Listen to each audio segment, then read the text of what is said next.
روزمرہ زندگی میں پیش آنے والے مختلف قسم کے رویوں کے متعلق انسانی نفسیات کیا کہتی ہے؟ جو لوگ اپنے آپ سے باتیں کریں ان کا موڈ اکثر ٹھیک رہتا ہے اور وہ خود اعتماد اور ذہین ہوتے ہیں۔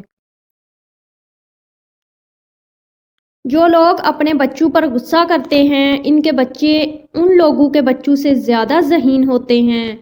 جو لوگ اپنے بچوں کی غلطیاں نظر انداز کرتے ہیں۔ عورتیں ان مردوں کو زیادہ یاد رکھتی ہیں جو ان کو اگنور کریں بنسبت ان کے جو ان کو توجہ دیں۔ عورت جذباتی طور پر مرد سے زیادہ مضبوط ہوتی ہے۔ مرد کے مقابلے میں خواتین بہت گہری ہوتی ہیں۔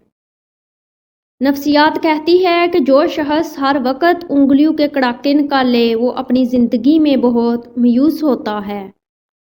جو لوگ چھوٹی چھوٹی غلطی کو پکڑ کر بیٹھ جائیں وہ اور ان کی اولادیں ہمیشہ ناکام رہتی ہیں۔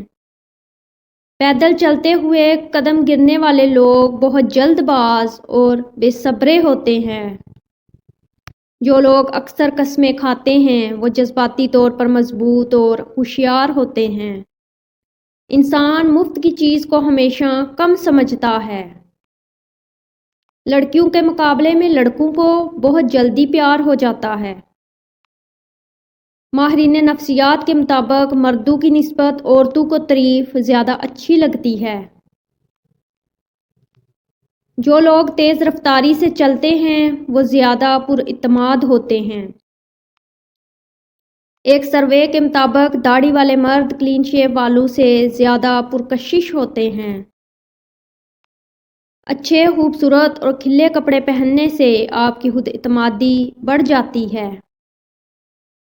زیادہ کھانے والے لوگ اکثر بیمار ہوتے ہیں اور ان کا دماغ عام لوگوں کی نسبت بہت سلو ہوتا ہے۔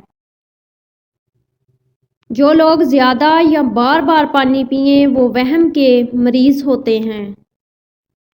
ایک تحقیق کے مطابق مائیں اپنے سب سے خوبصورت بچوں پر زیادہ توجہ دیتی ہیں۔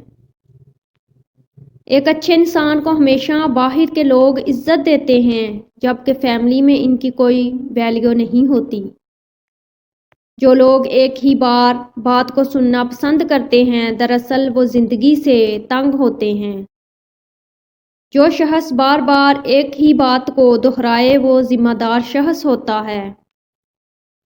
اگر میاں پہلے مر جائے تو اس کی بیوی لمبی عمر جیتی ہے۔ خواب میں مطالعہ نہیں کیا جا سکتا کیونکہ خواب دیکھنا اور پڑھنا دماغ کی دو مختلف سائیڈز کے فنکشن ہیں جو خواب کے دوران ایک ساتھ کام نہیں کرتے۔